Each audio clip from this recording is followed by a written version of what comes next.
What is up, everybody? Welcome to DFS by the Numbers. This is my betting breakdown video for UFC Vegas 57. We have Arman Tsarukyan going against Mateusz Gamrot. I need all the wins, yeah. Harder than all that is. You better move, you might get knocked out. Knocked out. You better move, you might get knocked out. Knocked out. You better move, you might get knocked out.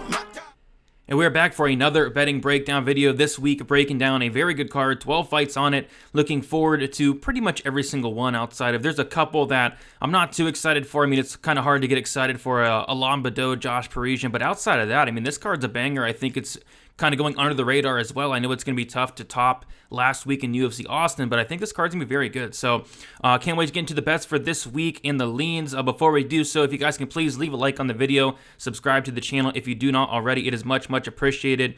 And looking to keep the ball rolling on a 6-event win streak. Did very well at UFC Austin. Won every bet up until the main event, had the fight ended in KO. Almost got the sweep for last week.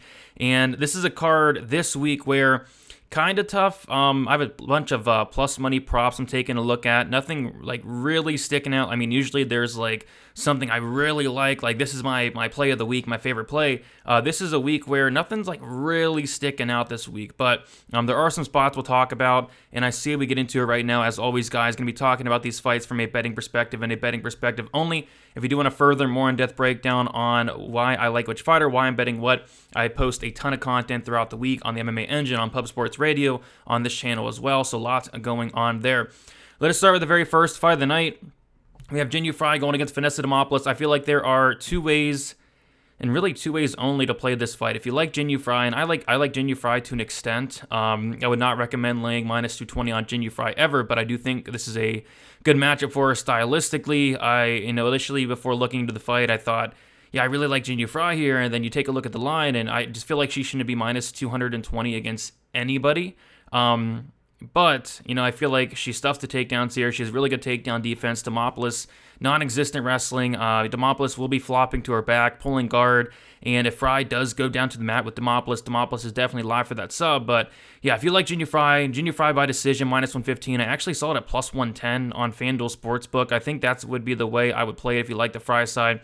And then also, if you like Demopolis, I think there's a couple different ways to play it. Demopolis by submission is something to consider. I think that's her path to victory. It's sitting at plus 550. And then also the scorecards equals no action or the finish only for Demopolis. And that is currently around, I think I saw plus 165 on FanDuel, plus 155 on DraftKings, something like that. I did get it earlier in the week on BetOnline. I have a half unit on the Demopolis scorecards equals no action at plus 190. This was a spot that me and Weezy were talking about on Stat Diggers. We were looking forward to seeing where the line was at, and to be honest, I was not expecting anywhere near plus 190, so took a half unit shot on that. Jinh Yu, the worst finish rate on the card, 27%. Demopolis never been finished, very tough. Jinh Yu isn't going to submit Demopolis, and Jinh Yu's last knockout win and only knockout win came in 2013. So I think if there is a finish, it's Demopolis. I don't think it's all that likely, but I do like that finish only scorecards equals no action, and that it will be my first bet of the night, half a unit there. Next, we have Batista going against Brian Kelleher. Yeah, nothing really sticks out here. I guess if anything, it would be a look at Mario Batista, but it's hard to count out a guy like Brian Kelleher. Kelleher is a guy that, you can never count this guy out. This guy's a dog. He is a dog in this fight. He's plus 145. I feel like if he goes to his wrestling here, he could have success, but he's going to be much smaller in this fight against Mario Batista. I think he's going to be at a striking disadvantage against Mario Batista. And on top of that, Batista, his ground game's not bad. I think his ground game's very underrated. I think he has almost, I think it's 33% of his wins, I'll double check, by submission. So, which brings me to my next point, Mario Batista by submission, it could be somewhat of a sneaky play. It looks like they're kind of all over it. Submission prop only plus 525. Kelleher has been submitted a massive 7 times, so I think that could be kind of a sneaky way to look at it. But yeah, nothing here for me. I like Batista to win the fight. I think size and youth is going to play a factor, and I think he probably wins this fight and probably wins it by decision, but that submission prop could be something to sprinkle there. Next, we have JP Payes going against Cody Durden, and this is the very first fight I researched, actually. Violence stuck out to me instantly in this fight. JP Payes, 100% finish rate in his wins. He's been finishing all but one of his losses. His last loss that went to decision against Montel Jackson was the very first time he ever went to decision, and that fight very well could have been stopped. He was dropped 4 times, and if Montel Jackson had some fight IQ, I mean, he could have finished JP Buys pretty easily there, but no, that was his very first decision loss there. Cody Durden, a killer be killed fighter in his own right. Cody Durden, 84% finish rate, believe finishing all but one of his wins. And then on top of that, he has 3 losses by submission. I think JP Buys is very live for a submission very early on. And JP Buys, I don't trust his chin. The dude's been knocked down 7 times. Cody Durden does hit pretty hard. I feel like Durden's live for a knockout as well. So on top of that, I feel like it's going to be a very high-paced fight. I don't trust either guy's cardio. Instead of picking a side here, betting a side here, it's going to be that fight doesn't go. I got it on Sunday. Plus 120, I put a half unit on it, and then after looking into it a little bit more, I really liked what I saw, and then I added another half unit on that plus 120, so I have a total of 1 unit. I actually went to kind of triple down on it on DraftKings Sportsbook at plus 100, went to bet it, and then that line was no longer. But see, I still like it here. I still like the price tag. I think it's like a pick'em still, like minus 110. I think that's a very good look for this fight. I feel like that should be much, much wider. I know it's a 125-pound fight, but we have 2 guys that are literally killer be killed. So instead of having confidence on JP Buys or confidence in Cody Durden, which I struggle to see how anybody could be confident in a side here, I think violence is the route to go. So I have a unit on the fight doesn't go there. Sergey Morozov going against Raulian Paiva. Yeah, this one's a tricky one. I like Morozov, and I feel like he's the more skilled fighter. I feel like he should be the minute winner here, but I just don't know if I can trust him. I mean, this guy gets hurt in every single fight. He's getting dropped left and right. This guy's getting submitted left and right, going against a black belt in Raulian Paiva, who, a guy that I keep counting out, a guy I'm not high on, but I feel like Morozov should win. It's just, the chin is not there. The submission defense is not there. And I just have a bad feeling about this one. So I'm going to stay away. Especially where the line's at now, because Morozov was like minus 130 earlier in the week. It's now minus 145, minus 150. Like, money's coming in on Morozov. I just don't know if I can trust him. So I'm fine with sitting back and watching this one. Was also looking at the fight doesn't go just based off the fact that Morozov finished in 4 of his 5 losses. Paiva finished in 3 of his 4 losses. Both guys have been submitted. Both guys have been knocked out. So I think the fight doesn't go. It'd be something to look at, but I'm going to pass on this one. I'm going to sit back and watch it. One of the better fights on the prelims, but I'll take Morozov as far as a pick goes, but just can't put my money on this fight here. I do have my money on the next fight. I have a couple bets here. TJ Brown, Shalian, Nordembeke, another fight that I did tape on Sunday. And again, violence instantly stuck out to me. TJ Brown, 81% finish rate. He's been finished 6 times, 3 by submission, 3 by knockout. Shalian Nordembeke, a 76% finish rate. He's been finished 8 times. 8 out of 10 losses come inside the distance for Shalian, 6 of them coming by submission. And after getting into the tape and watching the fights between the two, I think this is a very good spot for TJ Brown. TJ Brown minus 190. I know it's tough to trust a guy like TJ Brown. He's dropped the ball several times. The fight IQ is not there. The cardio is not there. It's hard to trust TJ Brown in general, but I feel like on the feet he's going to have a significant advantage. I feel like he could really hurt Shalian on the feet, but I feel like this fight does primarily play out on the mat, and if it does go to the mat, I heavily favor the grappling of TJ Brown, and I feel like Brown is live for a submission off his back, and if Brown can get on top, I think Brown's subbing this guy pretty easily. So these violence props are interesting because we have TJ Brown, Shalian fight doesn't go at plus 150, which is the second worst fight doesn't go to decision line on the card, and the Jinyu Fry Demopolis fight doesn't go is about the same price, which, I mean, it doesn't make sense. I mean, both guys are good finishers. Both guys can absolutely be finished.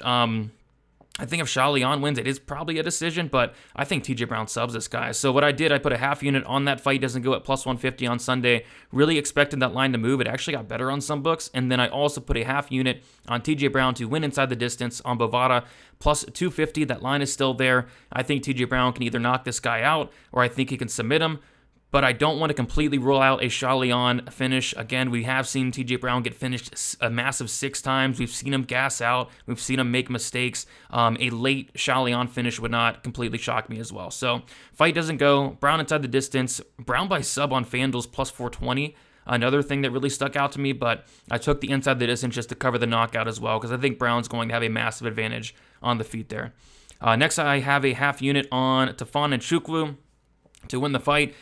And this is a spot that, I don't know, it typically bites me, but Tafon's going to have the clear path to victory here. He's going to have the more paths to victory. I think he's the more complete MMA fighter. I mean, if this was a 15-minute kickboxing match, of course you're going to favor Carlos Olberg, but this is an MMA fight, and I feel like Tafon, if he comes in here with the right game plan, he wins the fight.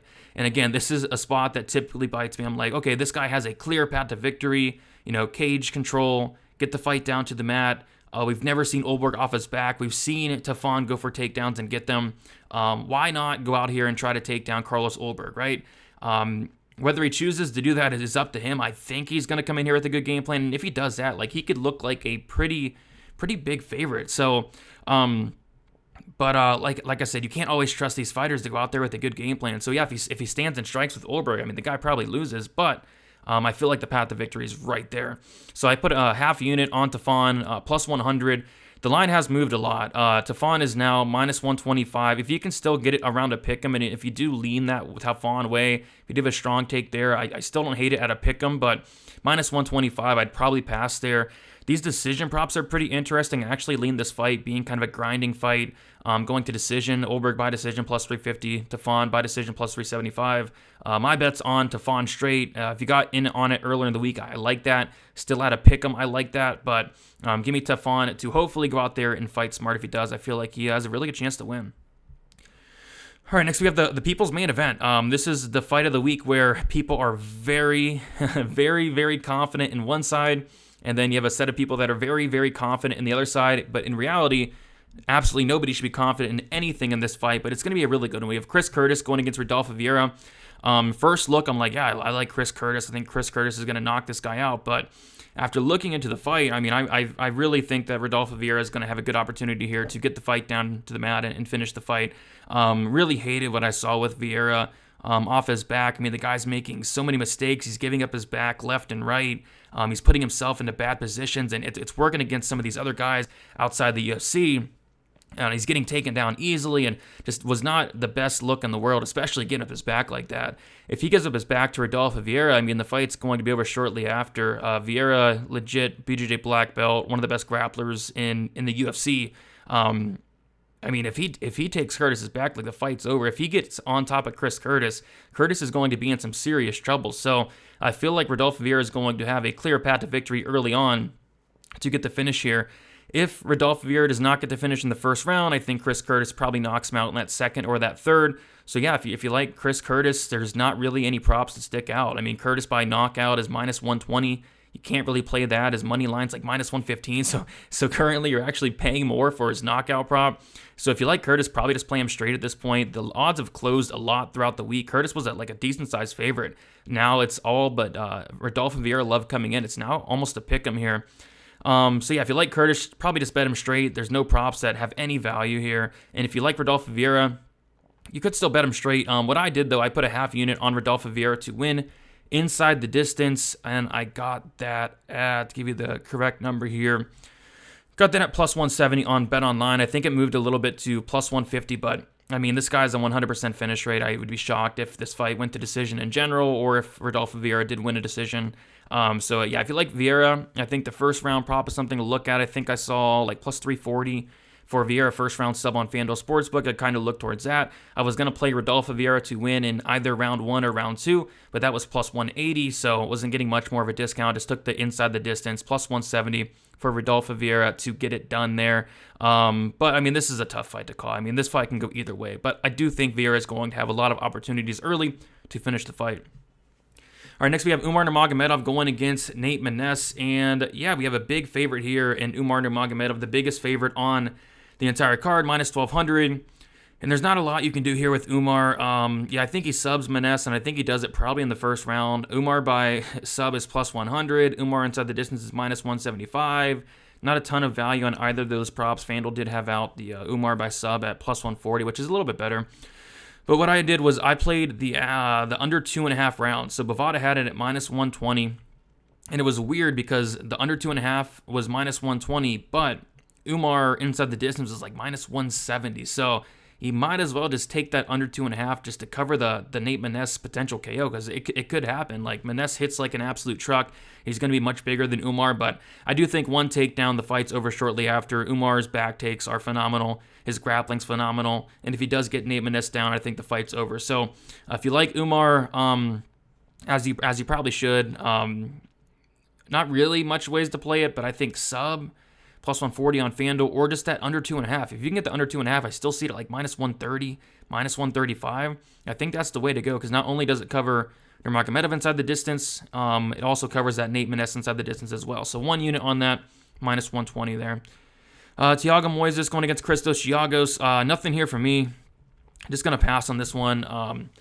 Moises by sub, if anything, it's plus 240 on FanDuel, but I'm going to sit back and watch this one. I feel like I just can't trust either guy, and the line on Moises is just too wide here. I'm not laying minus 240 on him. I think he wins. I think that sub's very live if it does hit the mat, but just not a fight I want to get any investment in. Same with the next fight, Lombardo, Josh Parisian. This is my 1-800-GAMBLER fight of the week. I feel like nobody should be betting on this fight, but if you do have the urge to bet on it, I mean, I think a sneaky angle is just that fight doesn't go at minus 155. I think everybody is thinking this fight goes to decision, but I'm not so sure. I mean, at the end of the day, these guys are heavyweights. Badeau, 100% finish rate. Parisian, 85% finish rate. Badeau finished in 2 of his 3 losses, which is actually 3 of 4 losses if you count his DQ win that he literally got submitted in. So really, he should be finished in 3 of 4 losses. Parisian finished in 3 of 5 losses, so they're both great finishers. Both have been finished. Both are not great. Would it shock anybody if this fight did finish inside the distance? Not really, but I guess the problem for me is just laying any money on this fight. I really can't get there. I mean, I was thinking about maybe betting that fight doesn't go. I was hoping more money came in on the overs and the fight goes, because money has been coming in on it, but laying chalk on a fight like this is just something I don't want to do. But I'd lean fight doesn't go, but I don't think I'll be betting on this fight, and I think that is probably the best look, just not betting on this fight. All right, next we have Shavkat Rakhmonov going against Neil Magny, and I do have a bet here. I have Shavkat Rakhmonov to win inside the distance, minus 130. I have 1 unit on it, and there's actually minus 120 out there, which would have been nice to get, but did not have access to that book. But yeah, I think, if you like Rakhmonov, you play him inside the distance here. Rakhmonov, 100% finish rate. Magny's been finished in 6 of 8 losses. 5 of those coming in the UFC. Rakhmonov dangerous anywhere, on the feet, on the mat. He's live for a sub. He's live for a knockout. He's live for, a TKO ground and pound on the mat. He's live for a club and sub. Like, he's really live to finish this fight against Magny. If he doesn't finish this fight, I don't really think he looks minus 450. But I think he finishes this fight. So I have 1 unit Shavkat inside the distance, minus 130. And I think there's still like a minus 135 out there on DraftKings. So yeah, I like that. I think Shavkat does get it done in dominant fashion.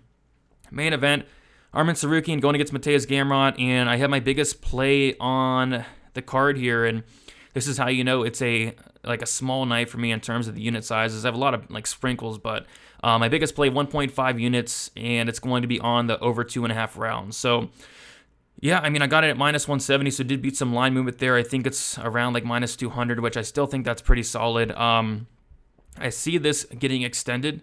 I see this potentially going to decision. I think if there is a finish, I think it's going to be kind of late there.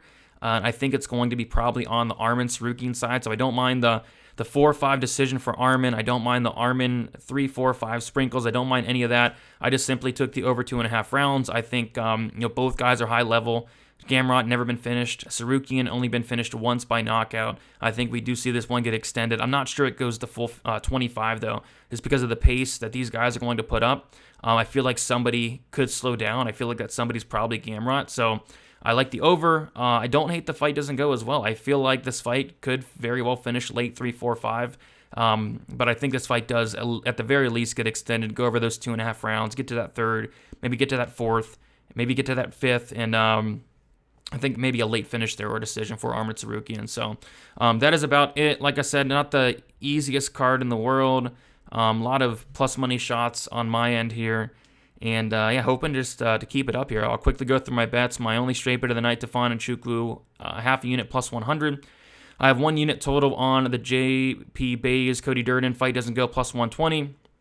I have TJ Brown, Shalion, fight doesn't go plus 150, half a unit, and then also a half unit on TJ Brown inside the distance plus 250. I have Jinyu Fry, Vanessa Demopolis. I have Demopolis. Scorecards equals no action. The finish only. Half a unit plus 190. I see a plus 165 out there still. I think that's a really solid look. Probably pushes, but I think it's a good look there. Shavkat Rakhmonov inside the distance, 1 unit minus 130. Saruki and Gamrot over 2.5 rounds, 1.5 units, minus 170.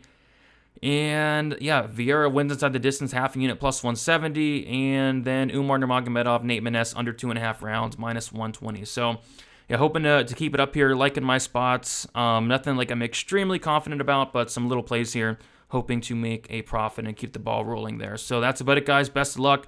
We will see you on Best Bet with Uncle Weezy, Narco Cop, and Eric 1 hour prior to the prelims. And good luck for UFC Vegas 57. See you guys.